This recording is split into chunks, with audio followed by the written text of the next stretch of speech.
Okay. Assalamualaikum and welcome to our exciting discussion about inclusive climate action, youth perspective on equity and responsibility. So let me start by explaining what is actually SDG 13 is all about.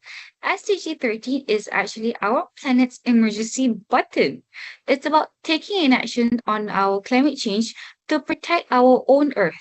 Think of it like this. If our planet were a student and is getting like really bad grades in health class because of rising temperature, crazy weather, and pollution, SDG 13 is us saying, like, let's fix this. So, a great example, remember those super hot days when you couldn't go outside?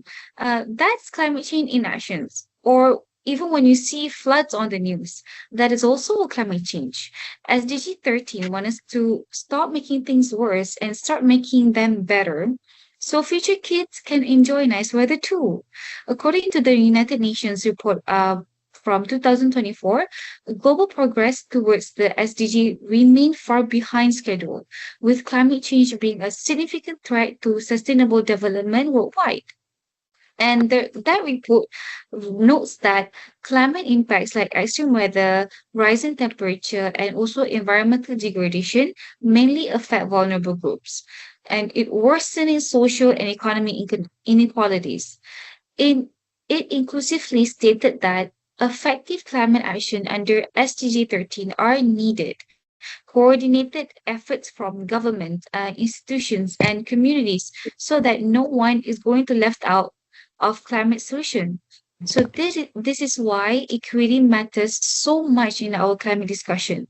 Equity means fairness and justice in the way that people are treated, ensuring that everyone has access to opportunities and resources according to their needs.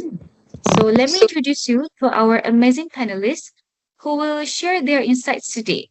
So first up, we have Amani Shahida, who served as a climate justice advocate with No One Left Behind, a woman-led NGO in Malaysia focusing on right-based climate governance, indigenous empowerment, and feminist approaches to climate advocacy. Next, we have Mr. Muhammad Zafran bin Muhammad Sobri, who works as a youth climate advocate with the Malaysian Youth Council, Majlis Belia Malaysia, focusing on civic education, youth participations in climate policy, and grassroots mobilizations for inclusive governance. Then we have Dr. Yi Changfi, a social scientist and environmental researcher at University Science Malaysia, specializing in environmental governance, climate policy, and youth-led innovation in sustainability initiatives. And finally, we have Miss Sierra Wang, a sustainability researcher at the Institute of Climate and Sustainability Cities ICSC, Philippines, focusing on climate justice, intergenerational responsibility, and equitable pathways for long-term climate governance. What amazing panels that we have today. So let us begin our discussion with our very first question directed to our very first panelist, Miss Amani Shahida. Miss Amani, I would like to ask, from your perspective as a climate justice advocate, how does really climate change affect vulnerable communities differently? And why is this an issue of equity? And maybe perhaps can you share one example so that we can get a clear overview on it? Thank you. Okay, Assalamualaikum and hi. Thank you to Ms. Afika for the question. From my perspective as a climate justice advocate, climate climate change affects vulnerable communities differently in fundamental ways that expose deep societal inequities. While we often discuss climate change as an environmental issue, it's fundamentally a justice issue because those who contribute less to the problem suffer the most severe consequences. According to research, vulnerable communities contribute minimally to global emissions, yet disproportionately bear the climate impacts. This creates what we call a climate injustice gap, where marginalized groups, including racial minorities, low-income population, and indigenous peoples, face greater exposure to extreme weather, pollution, and systemic inequities. So let me explain the inequity is actually manifest in three key dimensions. First, the exposure gap, where wealthy communities can afford to live safer areas, while poor communities are often located in areas most vulnerable to climate impacts like flood zones or industrial areas. Secondly, the adaptation gap. Here, wealthy nations have resources to build seawalls, improve infrastructure, and develop early warning systems, while vulnerable communities lack the basic resources to adapt. And lastly, the third, the recovery gap. After the climate disaster, wealthy communities recover faster due to insurance, savings, and social networks, while vulnerable communities face longer term displacement and economic loss. This is fundamentally an issue of equity because it reflects existing power imbalance and historical injustice that climate change amplifies rather than creates. And one powerful example I can give that shows how climate impacts are not equally experienced is what we are seeing with small island developing states. Countries like the Maldives, Kiribati, and the Marshall Islands contribute almost nothing to the global emissions, yet they face existential threats from sea level rise. According to research too, some of these islands are currently only 3 to 4 meters above the mean sea level, while wealthy nations can invest in coastal defenses and relocation strategies. These islands nations have limited funds and infrastructure to adapt. So, this creates what scholars call climate appetite, where wealthy nations can protect themselves but vulnerable nations literally disappear. It's not just about losing land, it's about losing culture, sovereignty, and the very existence of entire communities. So, what makes this particularly unjust is that these communities has contributed negligibly to the problem, yet they face the worst consequences. So this is why climate justice isn't just environmental policy, it's about human rights, dignity, and fairness in how we address this global crisis. Uh, Thank you. I think that's all from me.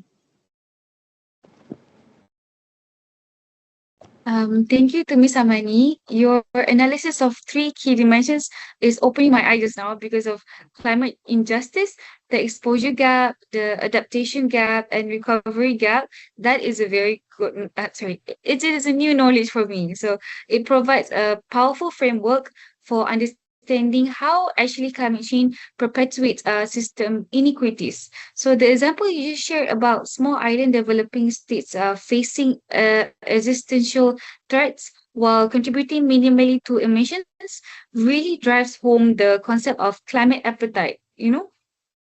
So as we've heard from Amani, Miss Amani, climate change is fundamentally a justice issue that amplifies existing inequities.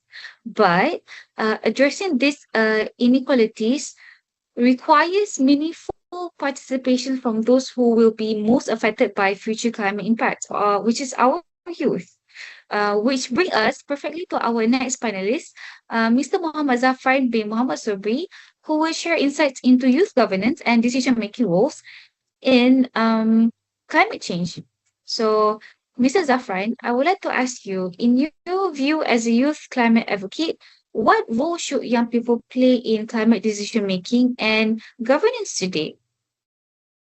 All right, thank you so much, Afika.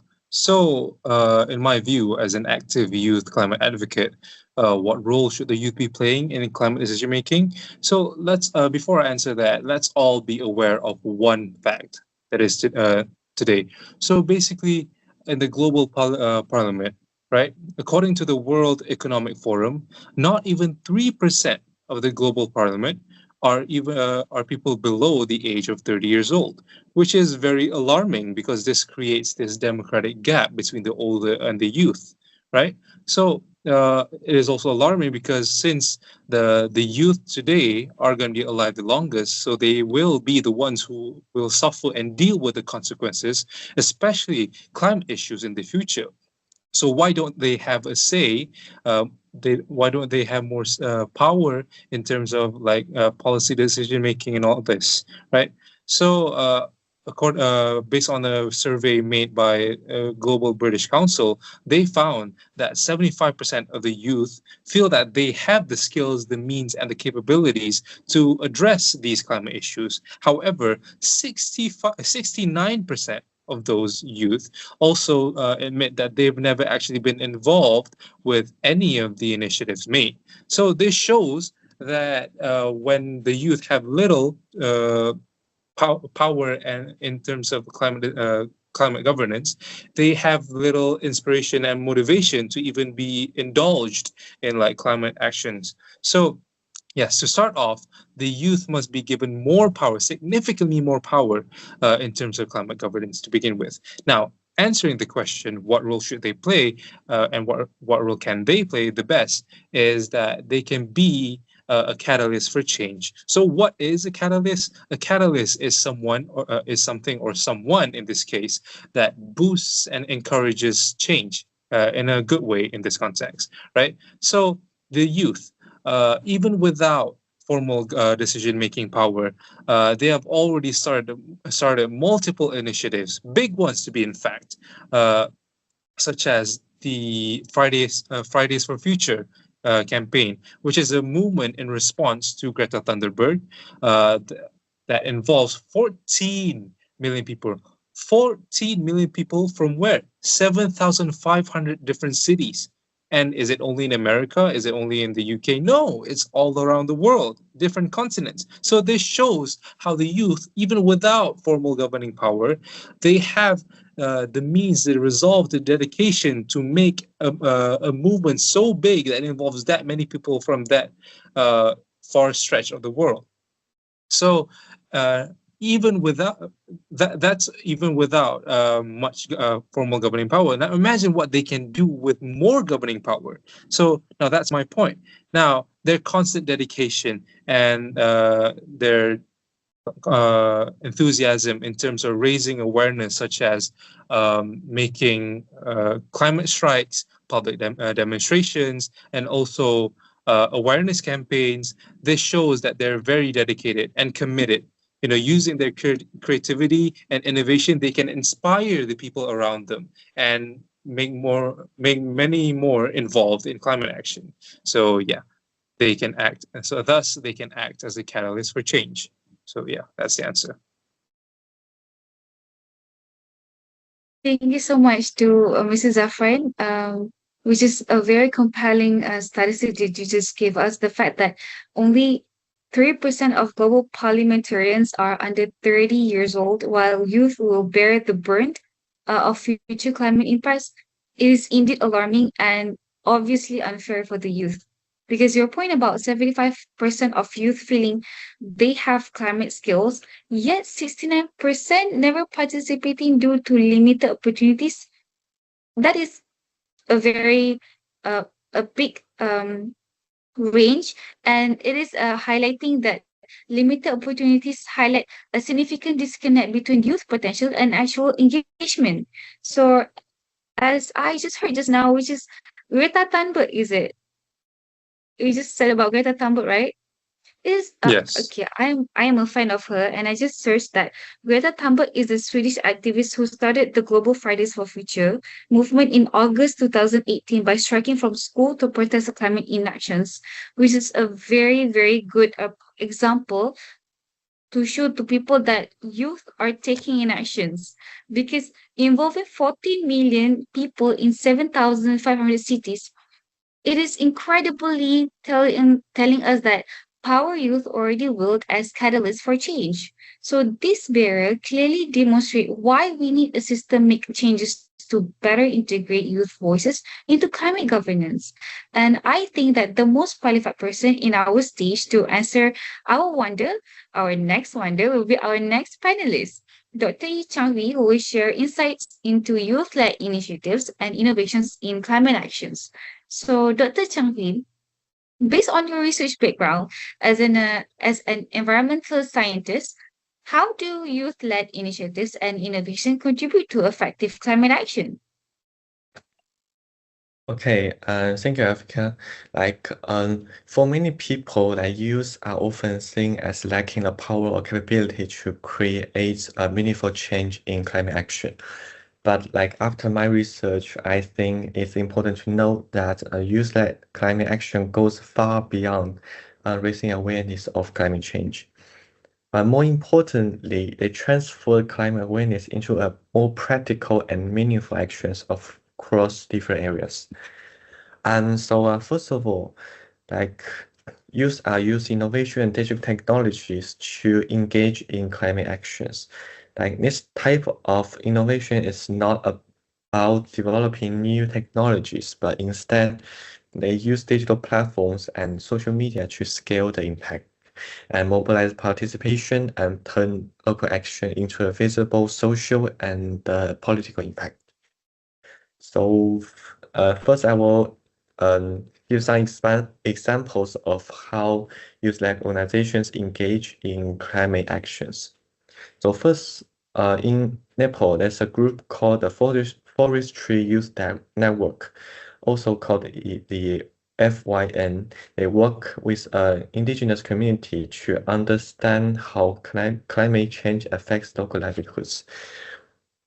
So they found that an important tree, which is called the cherry tree, is experiencing a gradual loss. So therefore, they launched an awareness campaign which reached over 500 youth and made a documentary film that reached thousands of people. So in general review, it's not a large-scale project, but it focuses on to reach the most vulnerable groups of people who were affected most by the climate change. And secondly, youth also participate in organizations and campaigns to gain support and apply pressure on local authorities for climate action. And same in Nepal, there's a group called Nepalese Youth for Climate Action. They combine an offline event, which includes a fun run involving 1,000 students from 25 schools.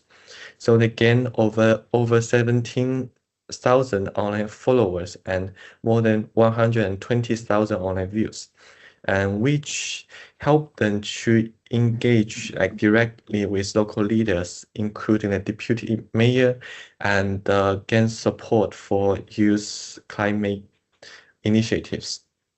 And apart from community project and climate action, youth are also moved into the legal area. Like youth organizations are using legal actions such as climate legislation to pressure governments and corporations to take responsibility for climate issues. In fact, those organizations make up over a quarter of climate legislation cases worldwide. So they are aimed to enforce existing environmental laws and advocate for stronger regulations and emphasize the urgency of mitigating climate impacts. And moreover, youth-led organizations nowadays can work with governments, so they can transfer government policies into a more actual implications. And one clear example I can give is the Youth Empowerment in Climate Action Platform, also known as the YECAP. It's an organization which is supported by the United Nations and established by the United Nations Development Program. So the YECAP is embedded with a national, regional, and international climate governments frameworks, which allows youth initiatives to connect directly with policy processes rather than operating in isolation. So by the end of 2025, the YECAP has engaged young people across more than 10 Asia Pacific countries and supported over 450 youth-led climate projects. So, and that's my thoughts about this. Thank you. Thank you so much, Dr. Changhwi. So your comprehensive overview of youth-led climate action demonstrates the diverse way of young people are translating awareness into concrete actions. The example you just shared from the Forest Try Youth Network in Nepal to the legal action taken by youth organization It demonstrates the diverse way youth are making an impact. Like the YCAP example you mentioned, supported by the UN and engaging youth across more than 10 Asia Pacific countries, illustrate that the potential of institutional platforms to connect youth action with government processes. It really does making sorry, what do you call as a making an example of how actually an action from the youth are um taking a concrete example to people. So, as we've heard from Dr. Changi, youth-led initiatives are making significant contributions to climate change, right? But achieving lasting impact requires shared responsibility across generations and sectors, which bring us perfectly to our last panelist, our beautiful Mr. Yeren Wang, who will share insights into intergenerational responsibility and shared approaches to climate change. So, Miss Yeren, I would like to ask, as a person who possesses a perspective as a sustainability researcher from generation to generation, why is shared responsibility important in addressing climate change? Okay, hi everyone. I want to talk about something very important, accountability. Uh, we often talk about how youth should save the planet, but is it really just our job? No, I don't think so. My main point today is about intergenerational justice. It sounds like a big word, but it's actually simple. It means that the decisions made by leaders today, like our government and even our university management, will affect our lives in the future. Mm, uh, Acting to study by F universities are like living labs.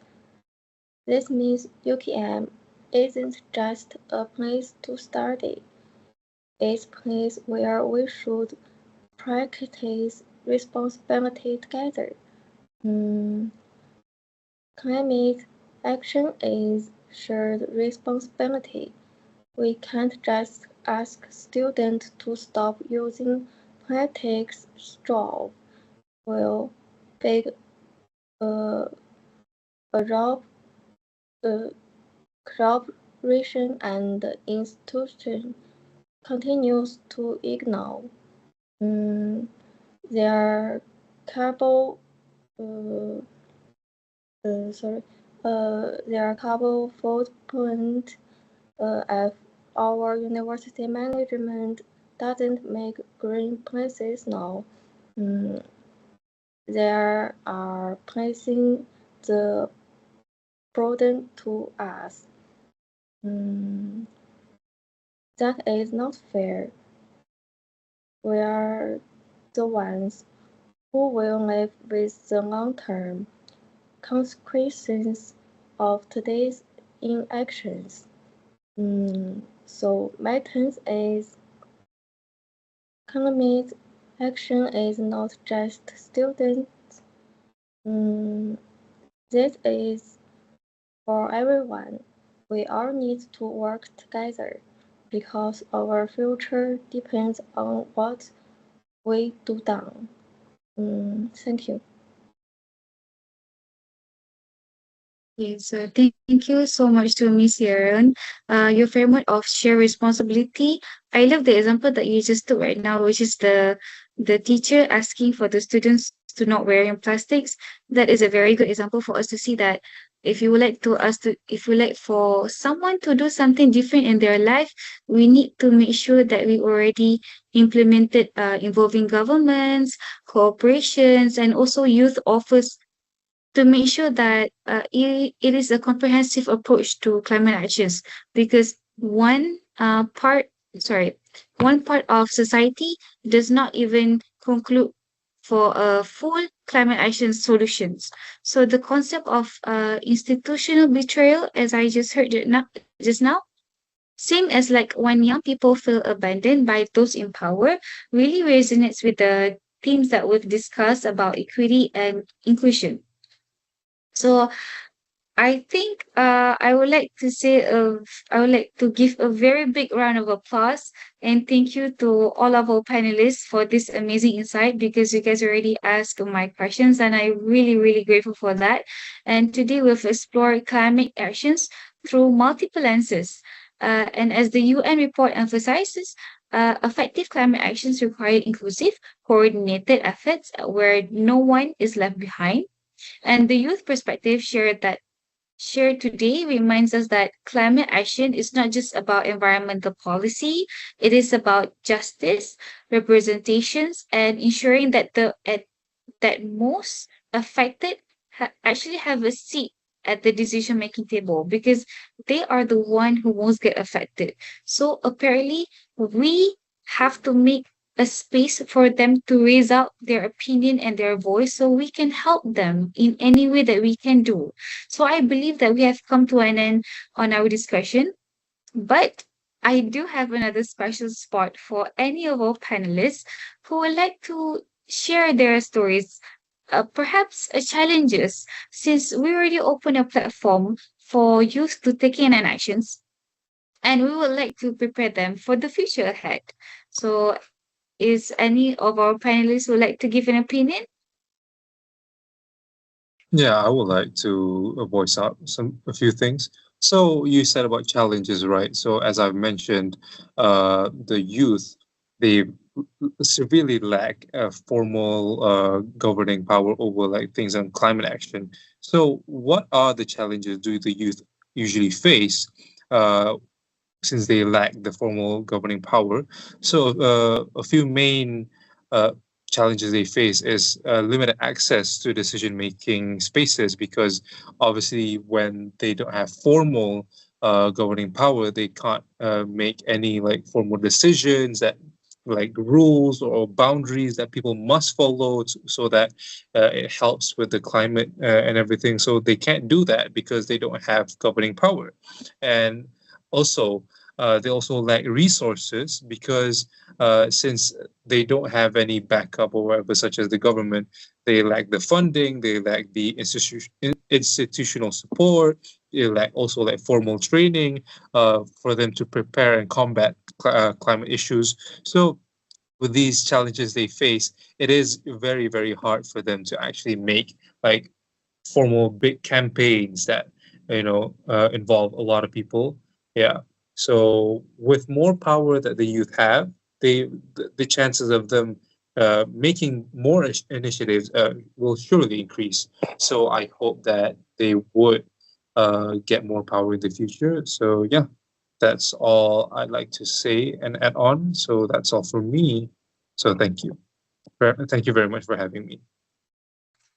Thank you so much to Dr. Zafran about your opinion for the challenges that apparently will open up everyone's eyes so they can actually know what is ahead of them so they can prepare for anything that, you know, the challenges, perhaps they can actually come to you to get an opinion. So it will be very delightful for them. So I think that is the end of our discussion forum. So Dr. Janfi, would you like to say anything for like a gratitude or something? Okay, like I just want to say that thank you so much for inviting me to this panel discussion. And I also hope that youth-led organizations can receive more sustained institutional and financial support so that their impact can continue to grow and address climate issues more effectively in the future. Thank you so much, Dr. Chang. We were happy to have you here. Miss Amani Sharida would like to say anything? Yeah, so thank you so much for giving me this opportunity, and I hope more people will take action together with us. Thank you, Miss Amani Sharida, and I really hope that you hope getting through in the future. Miss Wong Yering, would you like to say anything? Okay, thank you for joining the meeting. Have a good time. Thank you so much to our panelists, and I wish for each of us to embrace our role in this collective endeavor, which I believe that every of our panelists have done a very good job to advocate for equitable policy. And I believe it is to hold ourselves and others accountable for the well-being of our planet and future generations. So thank you for all of your participations and for this important insight into building a more inclusive and equitable climate future. So thank you so much for today.